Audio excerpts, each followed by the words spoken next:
office at the moment, and I thought I could use the laptop and use it a little bit like our usual setup upstairs in the office, but I cannot get everything set up the way I would like it to be set up. So here we are, we're in a spare room. Yeah, that's it, basically. And I'm looking at my phone again, so we have no overlays. We do have a nice plain background this time. And I'm about to open my book and find out where we are. Oops, it's not opening. Here we go. So, welcome, I'm Jev. I read old-fashioned stories, originally written for children, some of them older, some of them younger children's books. I've read a wide variety of them: Millie Molly Mandy, The Wind in the Willows, The Secret Garden, A Little Princess, some of the ones we've read over the last year. And now we are reading The Princess and the Goblin. You'll be able to look at my VODs, the previous ones I've done here on Twitch, but also you can have a look at them as they get transferred in a couple of weeks' time over on YouTube, which may actually be where you're watching this one now when you finally get to see it. So, The Princess and the Goblin by a chap called George MacDonald, who was apparently a Scottish bloke, who wrote fantasy stories in the Victorian era. He was asked if they were fairy stories, and he said no, then there are no fairies in them, so they are not fairy stories. So that hence we call them Victorian fantasy stories. And some of them are a little bit, let's put it this way, he had a very active imagination. Some of them are slightly different to what you'd expect in this day and age from a fantasy story. So, The Princess and the Goblin, Chapter 10, The Princess's King Papa. The weather continued fine for weeks, and the little princess went out every day. So long a period of fine weather had indeed never been known upon that mountain. The only uncomfortable thing was that her nurse was so nervous and particular about being in before the sun was down, that often she would take to her heels when nothing worse than a fleecy cloud crossing the sun threw a shadow on the hillside, and many an evening they were home a full hour before the sunlight had left the weathercock on the stables. If it had not been for such behaviour, Irene would by this time have almost forgotten the goblins. She never forgot Curdie, but him she remembered for his own sake, and indeed would have remembered him if only because a princess never forgets her debts until they are paid. One splendid sunshiny day about an hour after noon, Irene, who was playing on a lawn in the garden, heard the distant blast of a bugle. She jumped up with a cry of joy, for she knew by that particular blast that her father was on his way to see her. This part of the garden lay on the slope of the hill, and allowed a full view of the country below. So she shaded her eyes with her hand and looked far away to catch the first glimpse of shining armour. In a few moments a little troop came glittering round the shoulder of the hill. Spears and helmets were sparkling and gleaming, banners were flying, horses prancing, and again came the bugle blast, which was to her like the voice of her father calling across the distance, "Irene, I'm coming!" On and on they came until she could clearly distinguish the king. He rode a white horse and was taller than any of the men with him. He wore a narrow circle of gold set with jewels round his helmet, and as he came still nearer, Irene could discern the flashing of the stones in the sun. It was a long time since he had been to see her, and her little heart beat faster and faster as the shining troop approached, for she loved her King Papa very dearly, and was nowhere so happy as in his arms. When they reached a certain point after which she could see them no more from the garden, she ran to the gate, and there stood till they came clanging and stamping, with one more bright bugle blast which said, "Irene, I am come." By this time the people of the house were all gathered at the gate, but Irene stood alone in front of them. When the horseman pulled up, she ran to the side of the white horse and held up her arms. The king stooped and took her hands. In an instant she was on the saddle and clasped in his great strong arms. I wish I could describe the king so that you could see him in your mind. He has gentle blue eyes, but a nose that made him look like an eagle. A long dark beard streaked with silvery lines flowed from his mouth almost to his waist, and as Irene sat on the saddle and hid her glad face upon his bosom, it mingled with the golden hair which her mother had given her, and the two together were like a cloud with streaks of the sun woven through it. After he had held her to his heart for a minute, he spoke to his white horse, and the beautiful creature, which had been prancing so profoundly a little while before, walked as gently as a lady, for he knew he had a little lady on his back, through the gate and up to the door of the house. Then the king set her on the ground, and dismounting took her hand and walked with her into the great hall, which was hardly ever entered except when he came to see his little princess. There he sat down with two of his counsellors who had accompanied him to have some refreshment, and Irene bestowed herself on his right hand, and his right hand side, and drank her milk out of a wooden bowl, curiously carved. After the king had eaten and drunk, he turned to the princess and said, stroking her hair, "Now, my child, what shall we do next?" This was the question he almost always put to her first after their meal together, and Irene had been waiting for it with some impatience, for now she thought she would be able to settle a question which constantly perplexed her. "I should like you to take me to see my great old grandmother." The king looked grave and said, "What does my little daughter mean?" "I mean the Queen Irene that lives up in the tower, the very old lady, you know, the one with the long silver hair."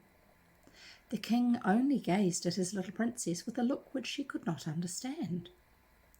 "She's got her crown in her bedroom," she went on, "but I've not been in there yet. You know she's there, don't you?" "No," said the king very quietly. "Then it must be all a dream," said Irene. "I half thought it was, but I couldn't be sure. Now I am sure of it. Besides, I couldn't find her the next time I went up." At that moment a snow-white pigeon flew in at an open door, and with a flutter settled upon Irene's head. She broke into a merry laugh, cowered a little, that means pulled back a little, and put up her hands to her head, saying, "Dear dovey, don't peck me. You'll pull out my hair with your long claws if you don't have a care." The king stretched out his hand to take the pigeon, but it spread its wings and flew again through the open window, when its whiteness made one flash in the sun and vanished. The king laid his hand on the princess's head, held it back a little, gazed in her face, smiled half a smile, and sighed half a sigh. "Come, my child, we'll have a walk in the garden together," he said.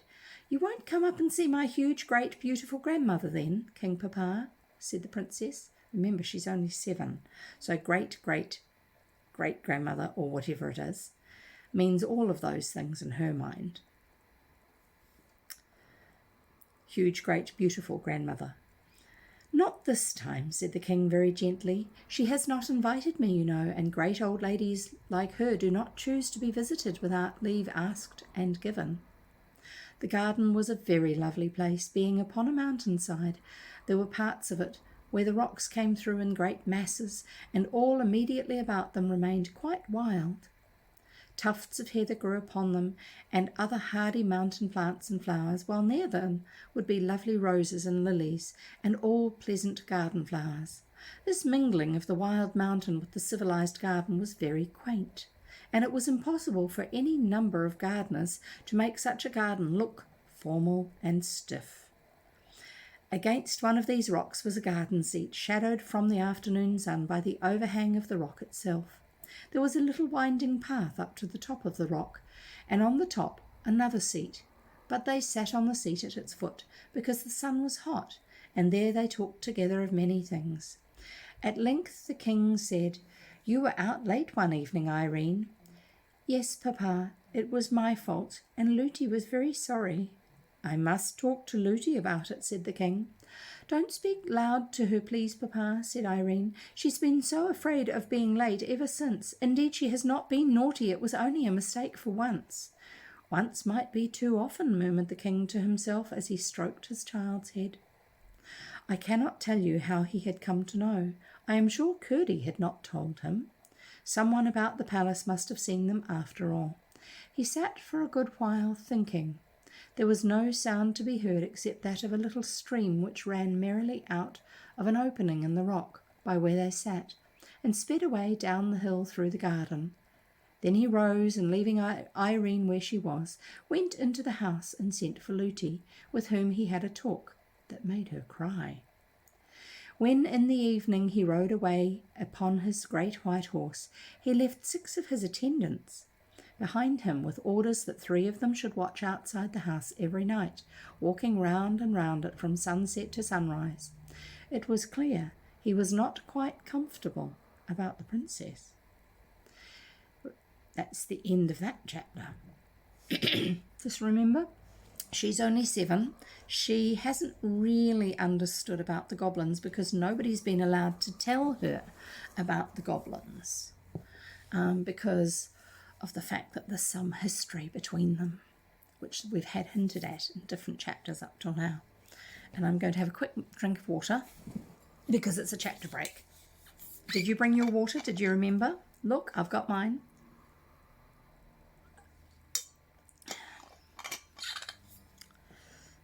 I'm just trying to get a little bit more comfortable where I'm sitting and trying to get it so you can see and I can sit at the right angle. That's a little bit hard to do. So that I'm not too far away, because I'm having to use the camera on the phone and I keep looking across sideways because the chat is between my camera and where you are. Yes. So it just looks a little bit odd. Sorry about that. Okay, so now we're on to the next chapter. I hope you're back in your seat again and you're all snugged up if you're cold here in New Zealand. And if you're hot over there in North America or Europe, I hope you've got a nice cold drink and your feet are nice and bare and on some cold floor or something like that to help you cool down. So, chapter 10, the old lady's bedroom. No, chapter 11, the old lady's bedroom. Nothing more happened worth telling for some time. The autumn came and went by. There were no more flowers in the garden. The winds blew strong and howled among the rocks. The rain fell and drenched the few yellow and red leaves that could not get off the bare branches. Again and again there would be a glorious morning, followed by a pouring afternoon, and sometimes for a week together there would be rain. Nothing but rain all day, and then the most lovely cloudless night with the sky all out in full-blown stars, not one missing. But the princess could not see much of them, for she went to bed early. The winter drew on, and she found things growing dreary. When it was too stormy to go out and she got tired of her toys, Lootie would take her about the house, sometimes to the housekeeper's room, where the housekeeper, who was a good, kind old woman, made much of her, sometimes to the servants' hall or the kitchen, where she was not princess merely, but absolute queen, and ran a great risk of being spoiled. Sometimes she would run of herself to the room where the men-at-arms whom the king had left sat, and they showed her their arms and accoutrements, arms being weapons, and did what they could to amuse her. Still, at times she found it very dreary, and often wished that her huge great-grandmother had not been a dream. One morning the nurse left her with the housekeeper for a while. To amuse her, she turned out the contents of an old cabinet upon the table. The little princess found her treasures, queer ancient ornaments, and many things, the uses of which she could not imagine, far more interesting than her own toys, and sat playing with them for 2 hours or more. But at length, in handling a curious old-fashioned brooch, she ran the pin of it into her thumb, and gave a little scream with the sharpness of the pain, but would have thought little more of it had not the pain increased, and her thumb began to swell. This alarmed the housekeeper greatly. The nurse was fetched, the doctor was sent for, her hand was poulticed, and long before her usual time she was put to bed. A poultice is like a coating that you put on something that helps to get the bugs out of it, to get the infection out of it. Sometimes they're warm, sometimes they're cold. They're made out of all sorts of different things. It's very old-fashioned, but often they actually work a lot better than people these days think. It's just we don't do it because we've got modern medicine. The pain still continued, and although she fell asleep and dreamed a good many dreams, there was the pain always in every dream. At last it woke her up. The moon was shining brightly into the room. The poultice had fallen off her hand, and it was burning hot, her hand. She fancied if she could hold it into the moonlight, that would cool it. So she got out of bed without waking the nurse, who lay at the other end of the room, and went to the window. When she looked out, she saw one of the men at arms walking in the garden, with the moonlight glancing off on his armour. She had just gone to tap on the window and call him, for she wanted to tell him all about it, when she bethought herself that that might wake Lootie, and she would put her into bed again. So she resolved to go to the window of another room and call him from there. It was so much nicer to have somebody to talk to than to lie awake in bed with the burning pain in her hand.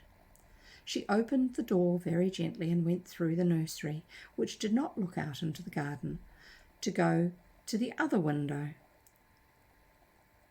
But when she came to the foot of the old staircase, there was the moon shining down from some window high up, and making the worm-eaten oak look very strange and delicate and lovely.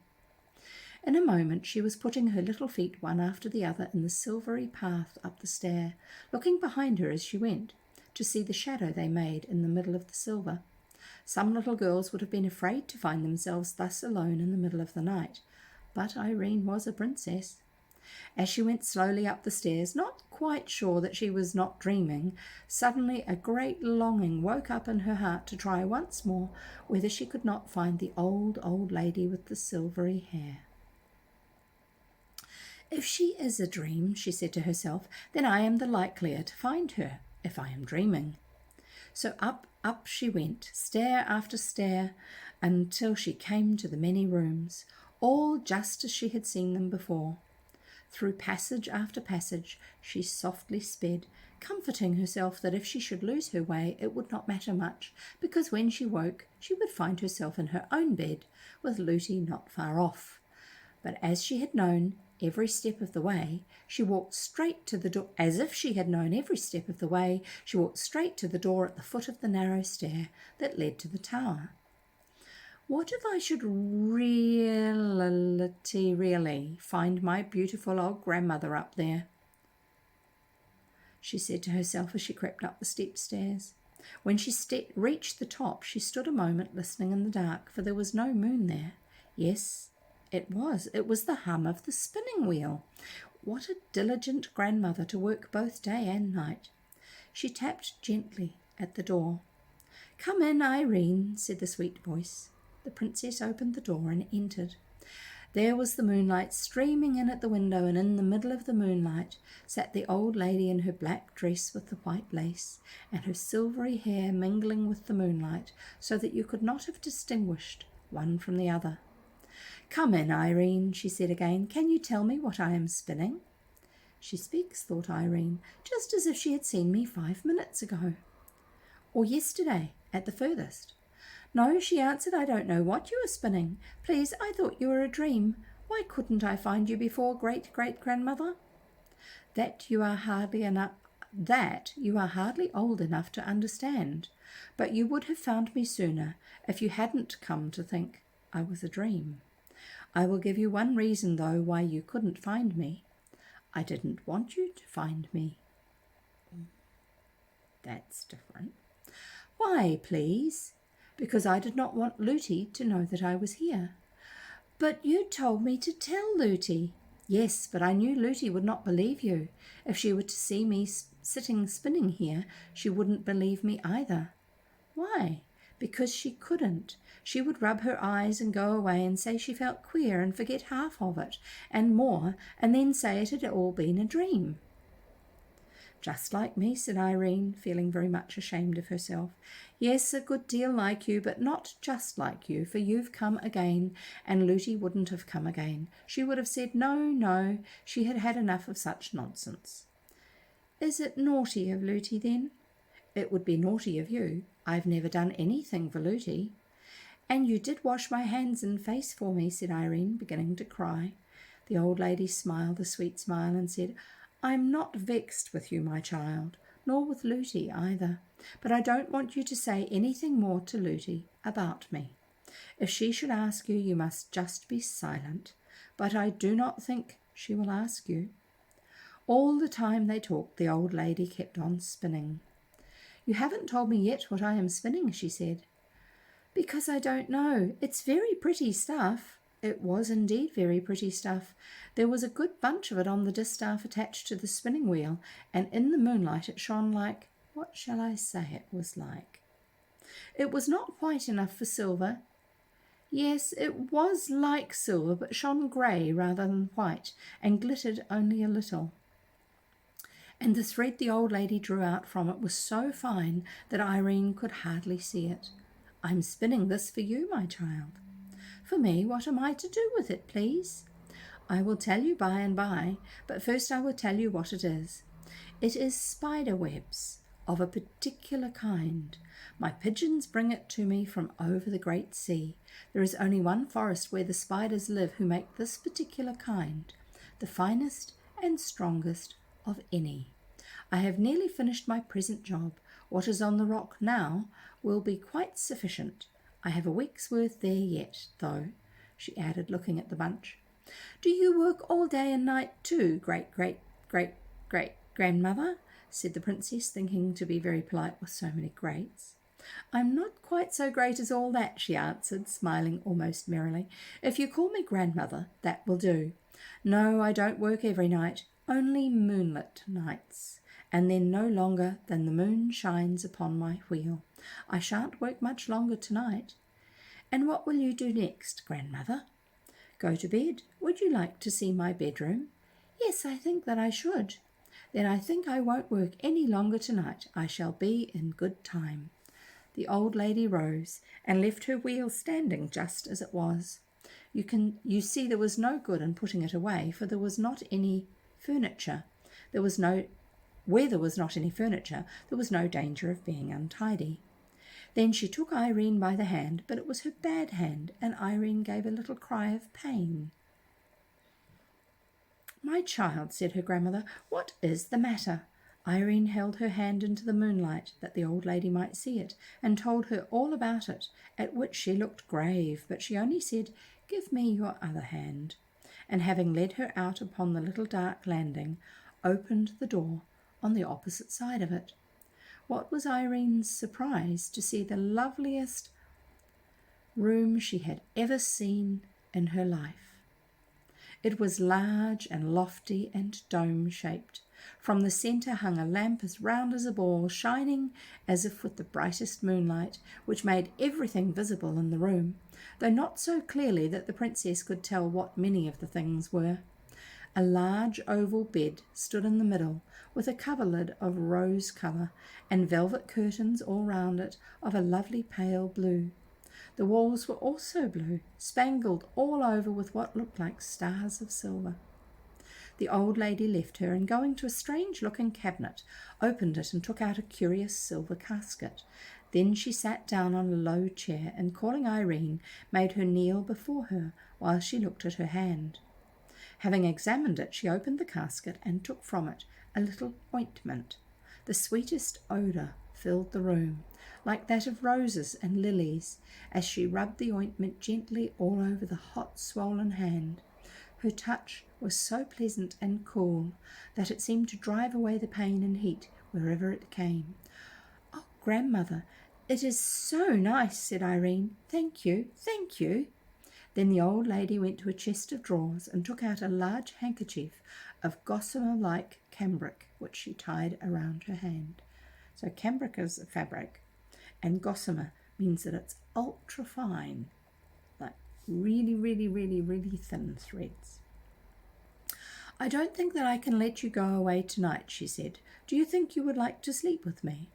"Oh, yes, yes, dear grandmother," said Irene, and would have clapped her hands, forgetting that she could not. "You won't be afraid, then, to go to bed with such an old woman?" "No, you are so beautiful, grandmother." "But I am very old." "Yes, and I suppose I am very young. You won't mind sleeping with such a very young woman, grandmother?"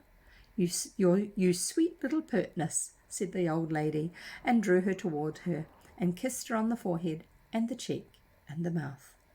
Then she got a large silver basin, and having poured some water into it, made Irene sit on the chair and washed her feet. This done, she was ready for bed. Remember, she'd walked all that way up through the dusty corridors. And oh, what a delicious bed it was, into which her grandmother laid her. She hardly could have told she was lying upon anything. She felt nothing but softness. The old lady, having undressed herself, lay down beside her. "Why don't you put out your moon?" asked the princess. "That never goes out, night or day," she answered. "In the darkest night, if any of my pigeons are out on a message, they always see my moon and know where to fly to." "But if somebody besides the pigeons were to see it, somebody about the house, I mean, they would come to look what it was and find you." "The better for them, then," said the old lady, "but it does not happen above 5 times in 100 years that anyone does see it. The greater part of those who do take it for a meteor, wink their eyes, and forget it again. Besides, nobody could find the room except I pleased. Besides, again, I will tell you a secret. If that light were to go out, you would fancy yourself lying in a bare garret on a heap of old straw, and would not see one of the pleasant things round about you all the time." "I hope it will never go out," said the princess. "I hope not, but it is time we both went to sleep. Shall I take you in my arms?" The little princess nestled close up to the old lady, who took her in both her arms and held her close. "Oh dear, this is so nice," said the princess. "I didn't know anything in the world could be so comfortable. I should like to lie here forever." "You may if you will," said the old lady, "but I must put you to one trial, not a hard one, I hope. This night week you must come back to me. If you don't, I don't know when you may find me again, and you will soon want me very much." "Oh, please, don't let me forget."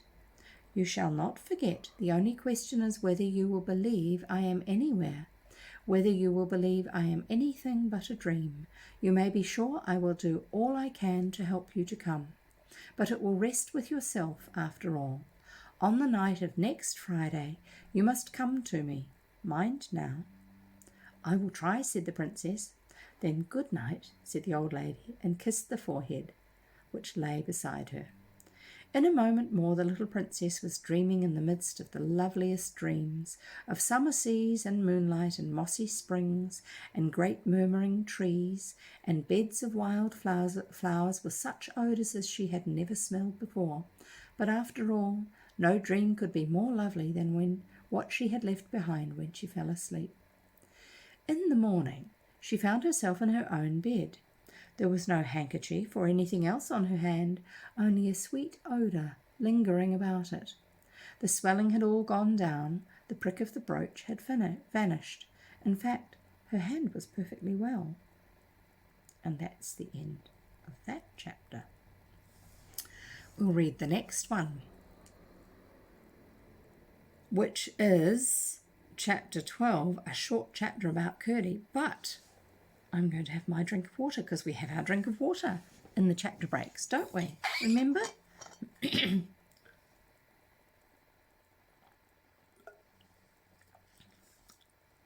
Don't forget yours. And how are you doing? Are you enjoying this? Have you been listening before? I know some of you have. And I hope that there are some people who have turned up today for their first listen to one of our stories who will come back again and hear the rest of the story and stay for other ones another time. I think it's lovely to be able to hear old stories that you don't hear of anymore. Most people have forgotten about these stories. When I mention them, a lot of people don't even know that they exist. And there are a few people who go, "Oh, I think my grandmother had that book," or something like that. And they're part of a long, distant memories that those stories have come from for a lot of people. So that's part of why I enjoy reading them, is because I remember having them being read to me or me reading them myself when I was little. And I'm ever so old now, so that means it's a long time ago. Anyway, we shall continue. Chapter 12 of The Princess and the Goblin by George MacDonald. And this chapter is a short chapter about Curdie. It's It's only 4 pages, so yes, it's a short chapter.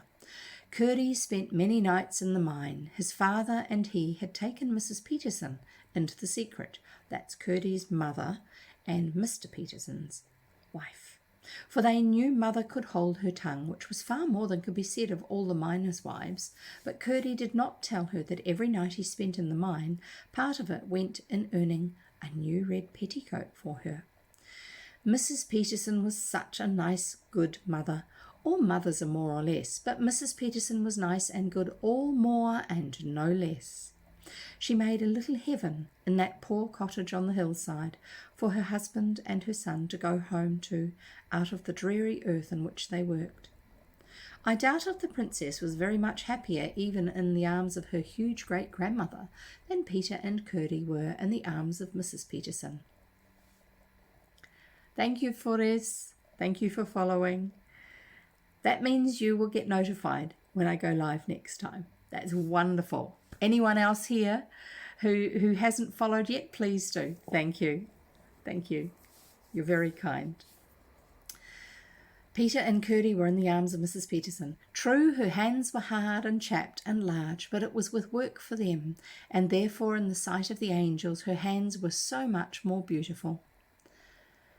And if Curdie worked hard to get her a petticoat, she worked hard every day to get him comforts, which he would have missed much more than she would a new petticoat, even in winter. Not that she and Curdie ever thought of how much they worked for each other. That would have spoiled everything. When left alone in the mine, Curdie always worked on for an hour or two first, following the lode, which, according to Glump, would lead at last into the deserted habitation.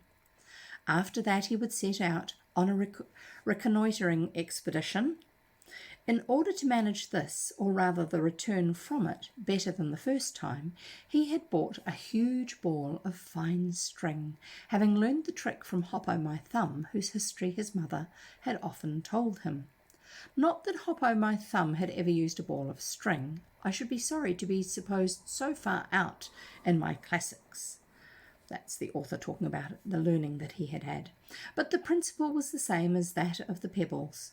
The end of this string he fastened to his pickaxe, which figured as no bad anchor, and then, with the ball in his hand, unrolling as he went, set out in the dark through the natural gangs of the goblins' territory.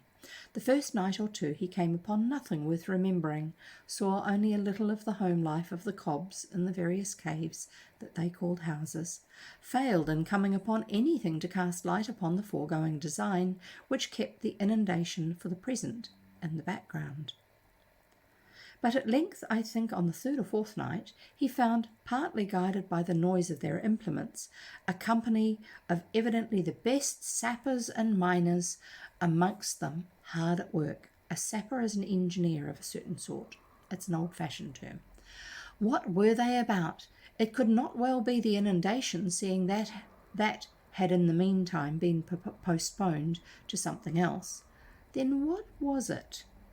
He lurked and watched every now and then in the greatest risk of being detected, but without success. He had again and again to retreat in haste, a proceeding rendered the more difficult that he had to gather up his string as he returned upon its course. It was not that he was afraid of the goblins, but that he was afraid of their finding out that they were watched, which might have prevented the discovery at which he aimed. I think he's a bit of a smart cookie, this one. Sometimes his haste had to be such that when he reached home toward morning, his string, for lack of time to wind it up as he dodged the cobs, would be in what seemed the most hopeless entanglement. But after a good sleep, though a short one, he always found his mother had got it right again. There it was, wound up in a most respectable ball, ready for use the moment he should want it. "I can't think how you do it, mother," he would say. "I follow the thread," she would answer, "just as you do in the mine." She never had more to say about it, but the less clever she was with her words, the more clever she was with her hands, and the less his mother said, the more Curdie believed she had to say. But still he had made no discovery as to what the goblin miners were about. And that's the end of that chapter. And yes, I am actually going to have another drink of water. My mouth is a little bit dry. You go and get yours. Have a drink of water. It's good for your whole body. It helps it to work well when you have enough water to drink. Right. Yes, I think Curdie's mother is probably very clever in her own way, and that might be partly where he gets his cleverness from. Oh, yes, I am from New Zealand. Normally the title of my chat has NZ in it, but because I'm on my phone today, and my phone for some reason remembers my old setting for when I streamed a long time ago last year during our first lockdown. It keeps trying to tell people that that's what I'm reading. I had to, in a hurry, rewrite the title. So thank you very much. And thank you for being here. I really appreciate it. Yes, she is rather amazing. So we will carry on with the story. And I hope you're still enjoying it. We'll find out what happens next in the next chapter. Chapter 13. Sorry, I understand Roman numerals, but I'm not fast to read them out loud. I read them in my head, but I can't get the words out properly. So chapter 13 of The Princess and the Goblin by George MacDonald, written in the 1800s sometime. The Cobb's Creatures. This is an interesting name for a chapter. The Cobbs being the goblins. Remember, that's what the miners seem to refer to them as being. About this time, the gentleman whom the king had left behind him to watch over the princess, gentlemen, plural, whom the king had left behind him to watch over the princess, had each occasion to doubt the testimony of his own eyes, for more than strange were the objects to which they would bear witness. Remember, these guys are patrolling at night. They were of one sort, creatures, but so grotesque and misshapen as to be more like a child's drawings upon his slate than anything natural. They saw them only at night while on guard about the house. The testimony of the man who first reported having seen one of them was that as he was walking slowly round the house, while yet in the shadow, he caught sight of a creature standing on its hind legs in the moonlight, with its forefeet upon a window ledge, staring in at the window. Its body might have been that of a dog or a wolf, he thought, but he declared on his honour that its head was twice the size it ought to have been for the size of its body, and as round as a ball, while the face which it turned upon him as it fled was more like one carved by a boy upon a turnip, inside which he is going to put a candle, than anything else he could think of. So in the old days, before North Americans made jack-o'-lanterns out of pumpkins, in Europe they used to carve turnips, which are a lot smaller, so it would be hard work. But yes, that's the picture that he's trying to give us, is the sort of face that you would carve on a turnip, which is probably to scare people. It rushed into the garden. He sent an arrow after it, and thought he must have struck it, for it gave an unearthly howl, and he could not find his arrow any more than the beast, although he searched all about the place where it vanished. They laughed at him until he was driven to hold his tongue, and said he must have taken too long a pull at the ale jug, being drunk. But before 2 nights were over, he had one to side with him, for he too had seen something strange, only quite different from that reported by the other. The description the second man gave of the creature he had seen was yet more grotesque and unlikely. They were both laughed at by the rest, but night after night another came over to their side, until at last there was only one left to laugh at all his companions. 2 nights more passed, and he saw nothing, but on the third he came rushing from the garden to the other 2 before the house, because they used to patrol in groups of 3, remember,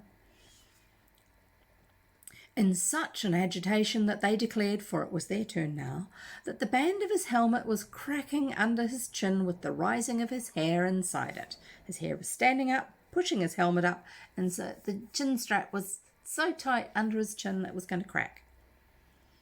They were saying how afraid he was. Running with him into that part of the garden which I have already described, they saw a score of creatures, to not one of which they could give a name, and not one of them was like another, hideous and ludicrous at once, gambolling on the lawn in the moonlight. The supernatural, or rather subnatural, ugliness of their faces, the length of legs and necks in some, and the apparent absence of both or either in others, made the spectators, although in one, consent as to what they saw, yet doubtful, as I have said, of the evidence of their own eyes and ears as well, for the noises they made, although not loud, were as uncouth and varied as their forms, and could be described neither as grunts nor squeaks, nor roars nor howls, nor barks nor yells, nor screams nor croaks, nor hisses, nor mews nor shrieks, but only as something like all of them mingled in one horrible dissonance. Keeping in the shade, the watchers had a few moments to recover themselves before the hideous assembly suspected their presence. But all at once, as if by common consent, they scampered off in the direction of a great rock, and vanished before the men had come to sufficiently to think of following them. My readers will suspect what these were, but I will now give them full information concerning them. They were, of course, household animals belonging to the goblins, whose ancestors had taken their ancestors, the animals, many centuries before, from the upper regions of light into the lower regions of darkness. The original stocks of these horrible creatures were very much the same as the animals now seen about farms and homes in the country, with the exception of a few of them, which had been wild creatures, such as foxes, and indeed wolves and small bears, which the goblins, from their proclivity toward the animal creation, had caught when cubs and tamed. But in the course of time all had undergone even greater changes than had passed upon their owners. They had altered, that is, their descendants had altered, into such creatures as I have not attempted to describe, except in the vaguest manner, the various parts of their bodies assuming in an apparently arbitrary and self-willed manner the most abnormal developments. Indeed, so little did any distinct type predominate in some of the bewildering results, that you could only have guessed at any known animal as the original, and even then what likeness remained would be more one of general expression than of definable conformation. That means a particular shape or form. But what increased the gruesomeness tenfold was that from constant domestic, or indeed rather family association with the goblins, their countenances had grown in grotesque resemblance to the humans. No one understands animals who does not see that every one of them, even amongst the fishes, it may be with a dimness and vagueness infinitely remote, yet shadows the human. In the case of these, the human resemblance had greatly increased, while their owners had sunk toward them. They had risen toward their owners. But the conditions of subterranean life being equally unnatural for both, while the goblins were worse, the creatures had not improved by the approximation, and its result would have appeared far more ludicrous than consoling to the warmest lover of animal nature. I shall now explain how it was that just then these animals began to show themselves about the king's country house. That's a bit of a worry. The goblins, as Curdie had discovered, were mining on, at work both day and night, in divisions, urging the scheme after which he lay in wait. In the course of their tunnelling they had broken into the channel of a small stream, but the break being in the top of it, no water had escaped to interfere with their work. Some of the creatures, however, hovering as they often did about their masters, had found the hole, and had, with the curiosity which had grown to a passion from the restraints of their unnatural circumstances, proceeded to explore the channel. The stream was the same which ran out by the seat on which Irene and her king papa had sat, as I have told, and the goblin creatures found it jolly fun to get out for a romp on a smooth lawn, such as they had never seen in all their poor miserable lives. But although they had partaken enough of the nature of their owners to delight in annoying and alarming any of the people whom they met on the mountain, they were of course incapable of designs of their own, or of intentionally furthering those of their masters. For several nights after the men-at-arms were at length of one mind as to the facts of the visits of some horrible creatures, whether bodily or spectral they could not yet say, they watched with special attention that part of the garden where they had last seen them. Perhaps indeed they gave in consequence too little attention to the house. But the creatures were too cunning to be easily caught, nor were the watchers quick-eyed enough to descry the head or even the keen eyes in it, which, from the opening whence the stream issued, would watch them in turn, ready, the moment they left the lawn, to report the place clear. And that's the end of that chapter. And we shall have one more for today. Maybe one more after that, depends on how long the next one is as well. So, yes, drink of water. Thank you.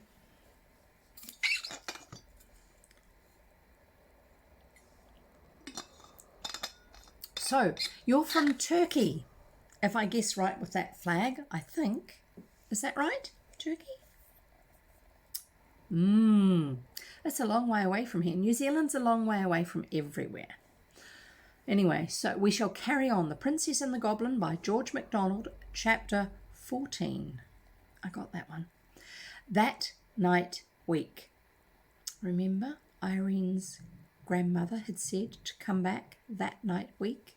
That means the same night as this, but in a week's time. Remember, this was written a long time ago. They used their words slightly differently than what we do now.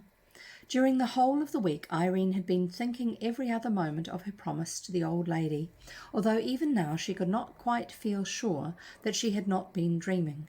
Could it really be that an old lady lived up in the top of the house with pigeons and a spinning wheel and a lamp that never went out? She was, however, none the less determined on the coming Friday to ascend the three staircases, walk through the passages with the many doors, and try to find the tower in which she had either seen or dreamed her grandmother. Her nurse could not help wondering what had come to the child. She would sit so thoughtfully silent, and even in the midst of a game with her would so suddenly fall into a dreamy mood. But Irene took care to betray nothing, whatever efforts Lootie might make to get at her thoughts. Excuse me. And Lootie had to say to herself, what an odd child she is, and give it up. At length the longed-for Friday arrived. Oh, it must have been a long week. And lest Lootie should be moved to watch her, Irene endeavoured to keep herself as quiet as possible. In the afternoon she asked for her doll's house, and went on arranging and rearranging the various rooms and their inhabitants for a whole hour. Then she gave a sigh and threw herself back in her chair. One of the dolls would not sit, and another would not stand, and they were all very tiresome. Indeed, there was one that would not even lie down, which was too bad, but it was now getting dark, and the darker it got, the more excited Irene became, and the more she felt it necessary to be composed.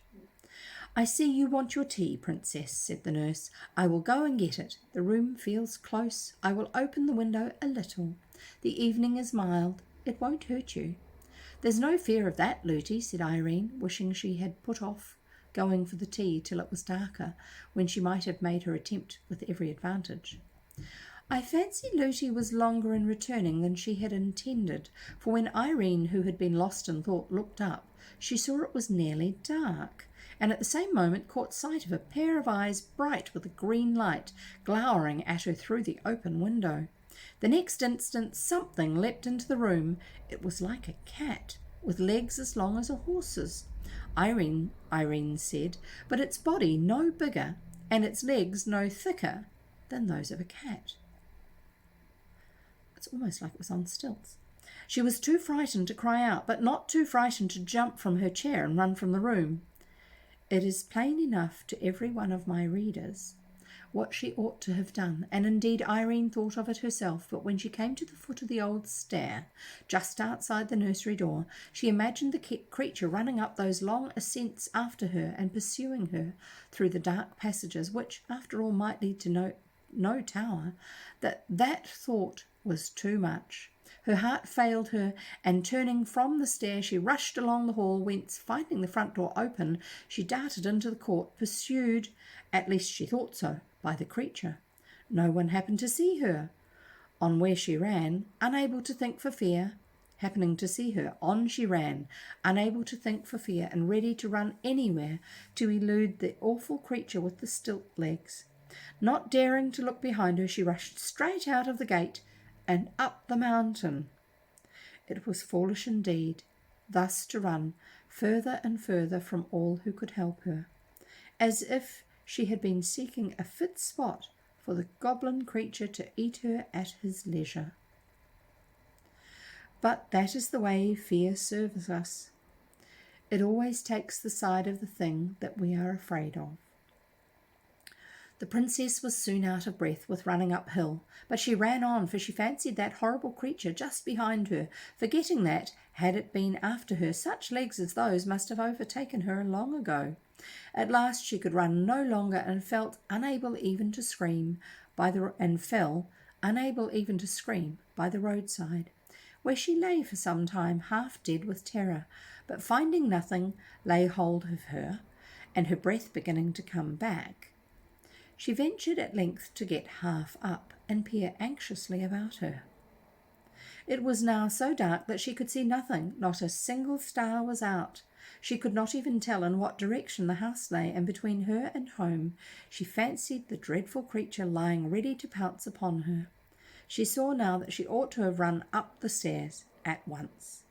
It was well she did not scream, for although very few of the goblins had come out for weeks, a stray idler or two might have heard her. She sat down upon a stone, and nobody but one who had done something wrong could have been more miserable. She had quite forgotten her promise to visit her grandmother. A raindrop fell on her face. She looked up, and for a moment her terror was lost in astonishment. At first she thought the rising moon had left her place and drawn nigh to see what could be the matter with the little girl, sitting alone, without hat or cloak, on the dark, bare mountain. But she soon saw she was mistaken, for there was no light on the ground at her feet, and no shadow anywhere. But a great silvery globe was hanging in the air, and as she gazed at the lovely thing, her courage revived. If she were but indoors again, she would fear nothing, not even the terrible creature with the long legs. But how was she to find her way back? What could that light be? Could it be? No, it couldn't. But what if it should be? Yes, it must be her great-great-grandmother's lamp, which guided her pigeons home through the darkest night. She jumped up. She had but to keep that light in view, and she must find the house. Her heart grew strong. Speedily yet softly she walked down the hill, hoping to pass the watching creature unseen. Dark as it was, there was little danger now of choosing the wrong road, and, which was most strange, the light that filled her eyes from the lamp, instead of blinding them for a moment to the object upon which they next fell, enabled her, for a moment, to see it. Despite the darkness, by looking at the lamp and then dropping her eyes, she could see the road for a yard or two in front of her, and this saved her from several falls, for the road was very rough. But all at once, to her dismay, it vanished, and the terror of the beast which had left her the moment she began to return again laid hold of her. Laid hold of her heart. The same instant, however, she caught the light of the windows and knew exactly where she was. It was too dark to run, but she made what haste she could and reached the gate in safety. She found the house door still open, ran through the hall, and without even looking into the nursery, bounded straight up the stair and the next, then turning to the right, ran through the long avenue of silent rooms, and found her way at once to the door at the foot of the tower stair. When first the nurse missed her, she fancied she was playing her a trick, and for some time took no trouble about her.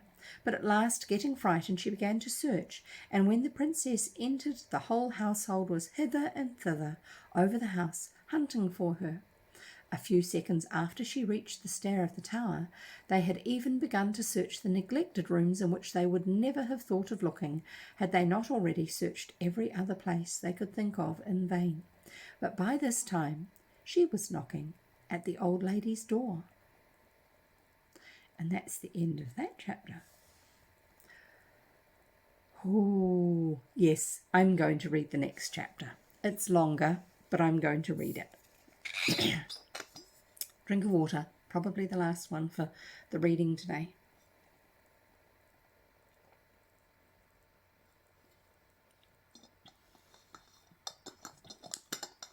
I hope you remembered to bring snacks and a drink with you and something to sit comfortably on or in. Right, we shall carry on. The Princess and the Goblin by George MacDonald, chapter 15. Yes. Woven and then spun. "Come in, Irene," said the silvery voice of her grandmother. The princess opened the door and peeped in. But the room was quite dark, and there was no sound of the spinning wheel. She grew frightened once more, thinking that although the room was there, the old lady might be a dream after all. Every little girl knows how dreadful it is to find a room empty where she thought somebody was, but Irene had to fancy for a moment that the person she came to find was nowhere at all. She remembered, however, that at night she spun only in the moonlight, and concluded that must be why there was no sweet, bee-like humming. The old lady might be somewhere in the darkness.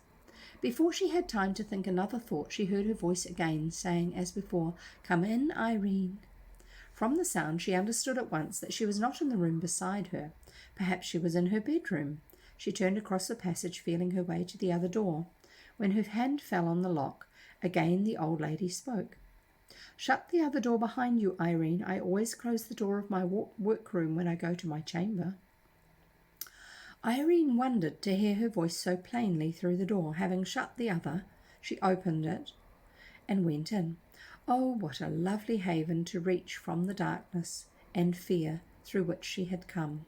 The soft light made her feel as if she was going into the heart of the milkiest pearl, while the blue walls and their silver stars for a moment perplexed her with the fancy that they were in reality the sky which she had left outside a minute ago, covered with rain clouds.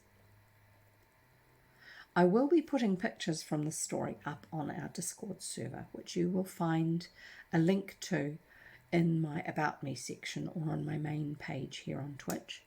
And you can join us if you wish and see some of the illustrations from the story.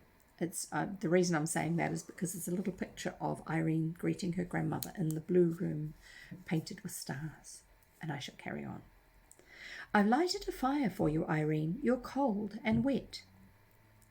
Then Irene looked again and saw that what she had taken for a huge bouquet of red roses on a low stand against the wall was in fact a fire, which burned in the shapes of the loveliest and reddest roses, growing gorgeously between the heads and wings of two cherubs of shining silver. And when she came nearer, she found that the smell of roses with which the room was filled came from the fire roses on the hearth. Her grandmother was dressed in the loveliest pale blue velvet, over which her hair, no longer white, but of a rich gold colour, streamed like a cataract, here falling in dull gathering heaps, there rushing away in smooth shining falls, and even as she looked, the hair seemed pouring down from her head and vanishing in a golden mist ere it reached the floor.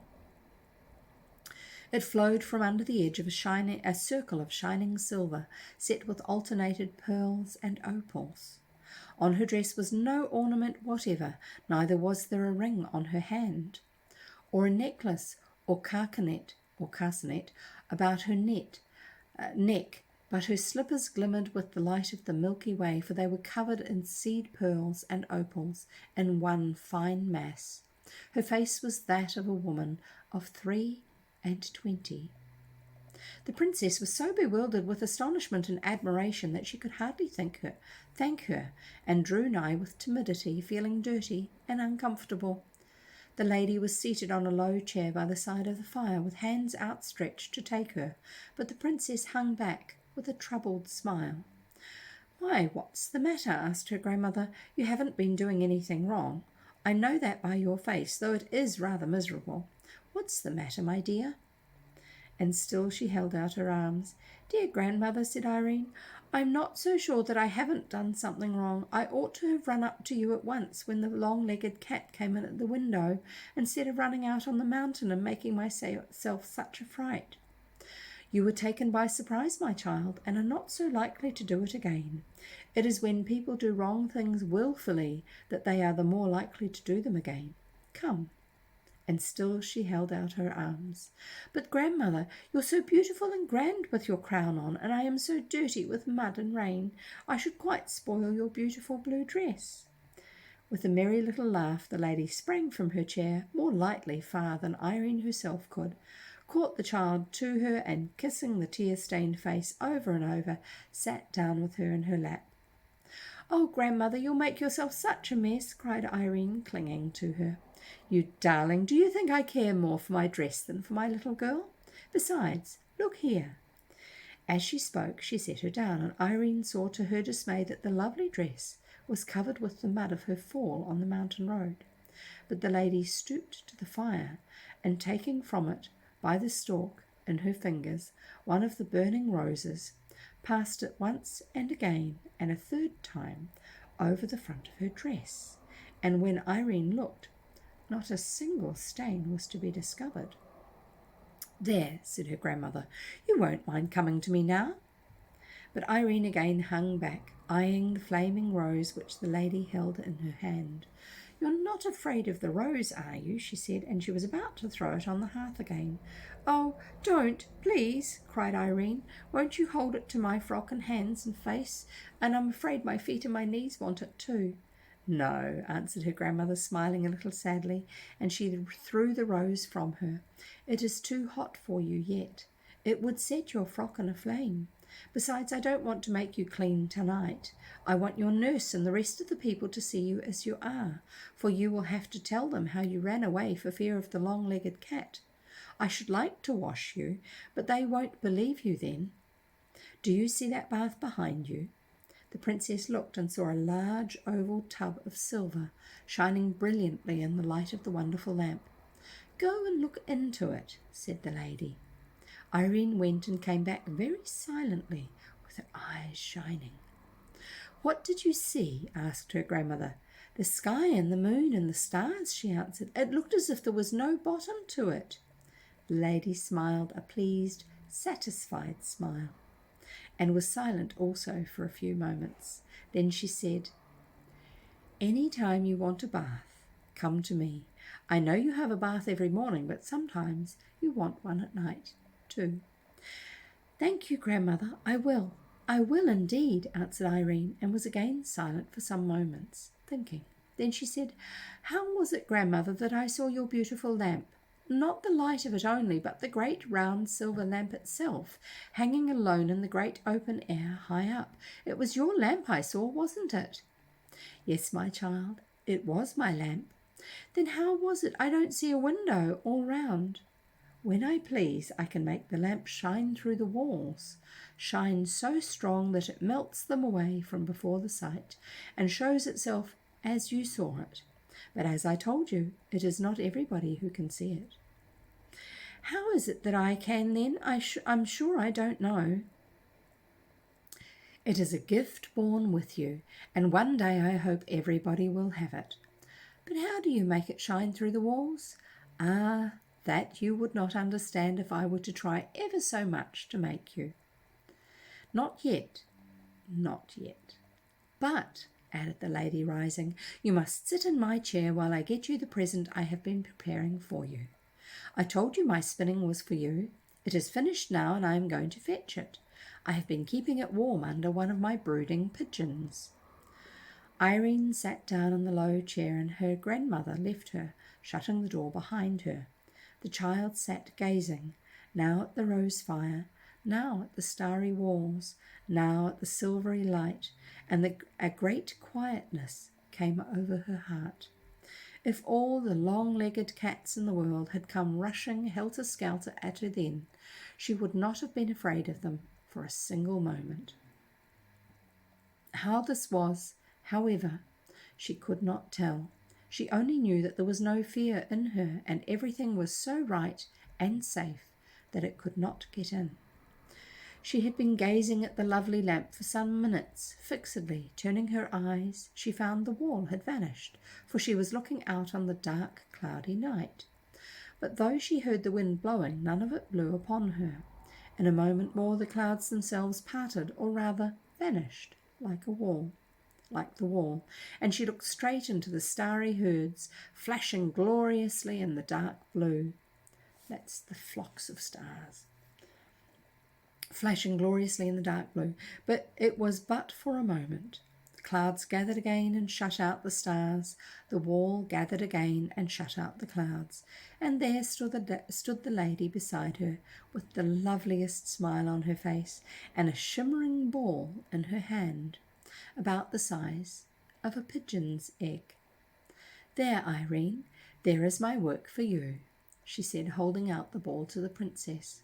She took it in her hand and looked at it all over. It sparkled a little and shone here and there, but not much. It was of a sort of grey whiteness, something like spun glass. "Is this all your spinning, grandmother?" she asked. "All since you came to the house.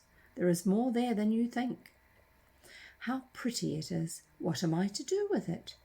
"That I will now explain to you," answered the lady, turning from her and going to her cabinet. She came back with a small ring in her hand. Then she took the ball from Irene's and did something with the two. Irene could not tell what. "Give me your hand," she said. Irene held up her right hand. "Yes, that's the hand I want," said the lady, and put the ring on the forefinger of it. That's the first finger. So on your hand, that's that finger, the forefinger. "What a beautiful ring," said Irene. "What is the stone called?" "It is a fire opal." "Please, am I to keep it?" "Always."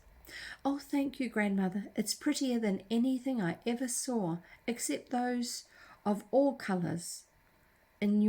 Please, is that your crown?"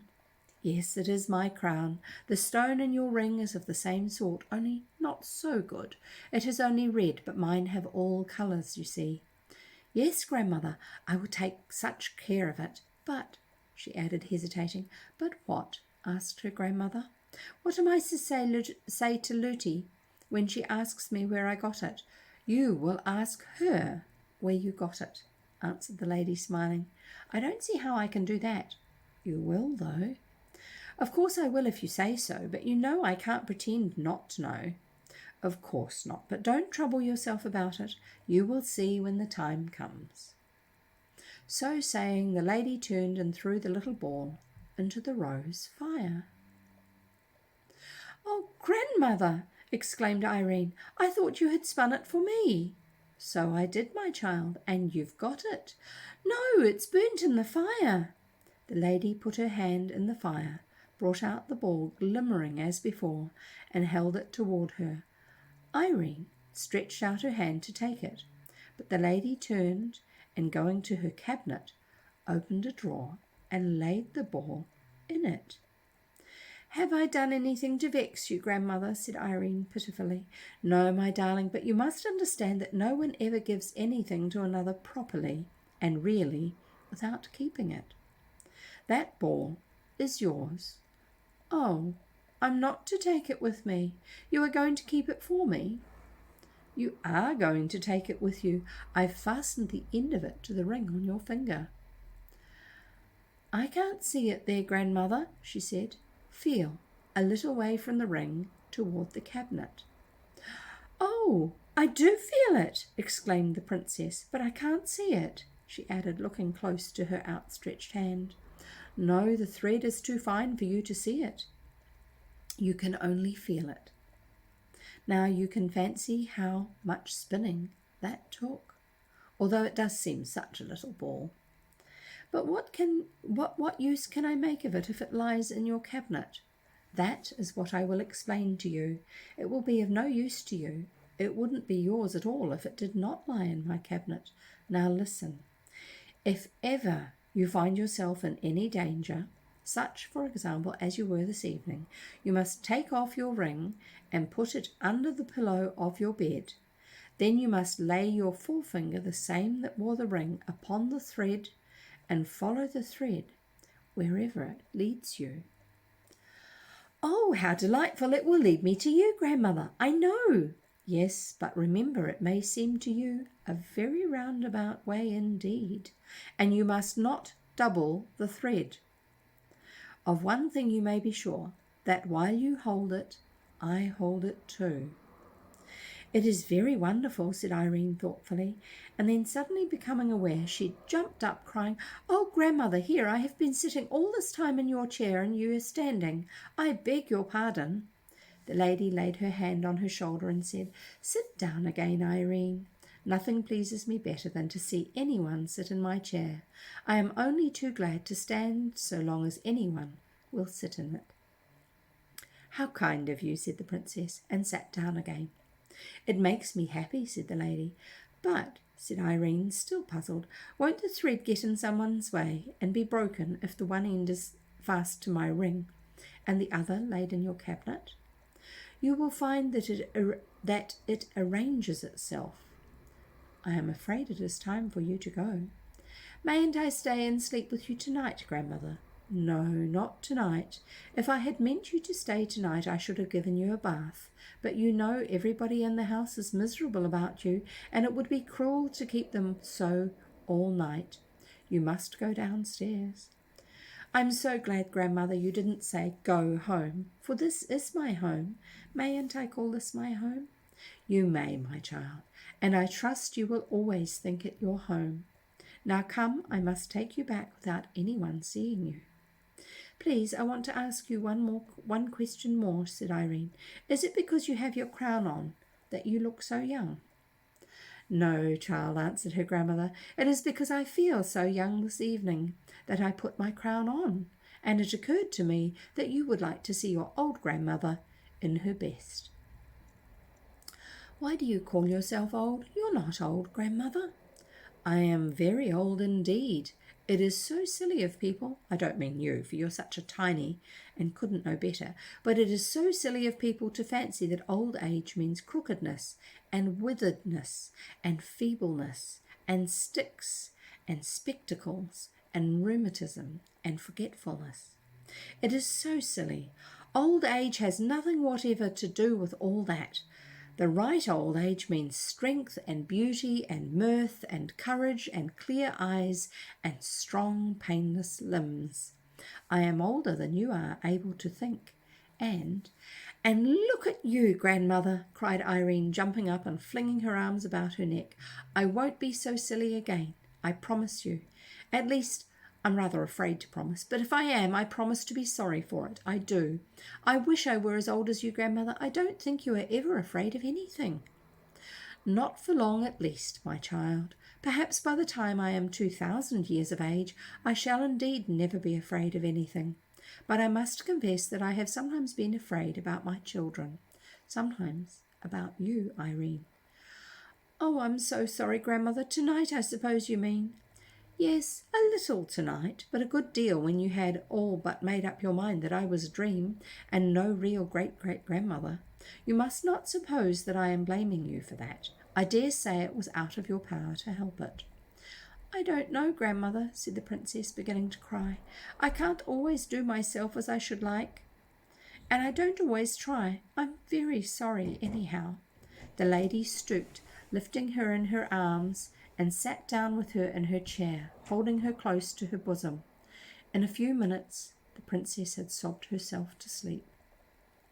How long she slept, I do not know. When she came to herself, she was sitting in her own high chair at the nursery table, with her doll's house before her. And that's the end of the chapter, and we're going to stop there. The next chapter is chapter 16, called The Ring. Oh, goodness me. And I look forward to seeing you next time. Don't forget to sign up on our Discord server as well. And thank you for following me, Forres. And anybody else who hasn't yet, follow me, because then you'll get notified next time I go live to read. Bye.